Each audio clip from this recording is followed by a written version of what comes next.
દુઃખ થયું હોવાથી બોલાઈ ગયું. હિસાબ કરવાની વાતો કરનારા રાજેશ ચુડાસમાનો યુ-ટર્ન. લોકસભા 2024ની ચૂંટણીમાં જૂનાગઢ બેઠક પરથી સતત ત્રીજી વખત સાંસદ બનેલા રાજેશ ચુડાસમા થોડા દિવસો પહેલા જ એક નિવેદન લઈને ચર્ચામાં આવ્યા હતા. એક વિડીયોમાં ભાજપ સાંસદનો વિરોધીઓને ધમકી આપતો નિવેદનનો વિડીયો સામે આવ્યો હતો. જો કે હોબાળો થતાં જ રાજેશ ચુડાસમાએ પોતાના નિવેદન પર યુ-ટર્ન લઈ લીધો હતો. લોકસભાની ચૂંટણીમાં સતત ત્રીજી વખત વિજય થતાં પ્રાચીન મુકામે રાજેશ ચુડાસમાનો આભાર દર્શન કાર્યક્રમ યોજાયો હતો. આ દરમિયાન ભાજપ સાંસદે જાહેર મંચ પરથી પોતાના વિરોધીઓને ખુલ્લેઆમ ધમકી આપતા વિવાદિત નિવેદનમાં કહ્યું હતું કે હું આ 5 વર્ષમાં મને જે નડ્યા છે એમને મૂકવાનો નથી. પાર્ટી તેમની સામે કાર્યવાહી કરે કે ન કરે, પરંતુ હું કોઈને છોડવાનો નથી.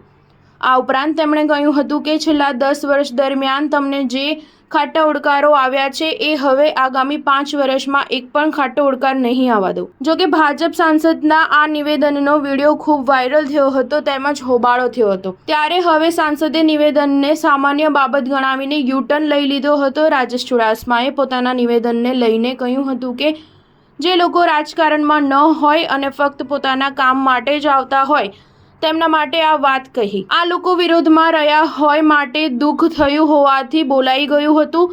મારું આ નિવેદન કોઈ રાજકીય નેતા માટે ન હતું. ઉલ્લેખનીય છે કે લોકસભા 2024ની ચૂંટણી દરમિયાન વેરાવળના ચર્ચાસ્પદ ડોક્ટર અતુલ ચગ આત્મહત્યા કેસમાં રાજેશ ચુડાસમાનું નામ ઉછળતા જૂનાગઢ બેઠક ચર્ચાના કેન્દ્રમાં રહી હતી. સ્ટાર ન્યૂઝ 7 હંમેશા સચ્ચાઈની સાથે.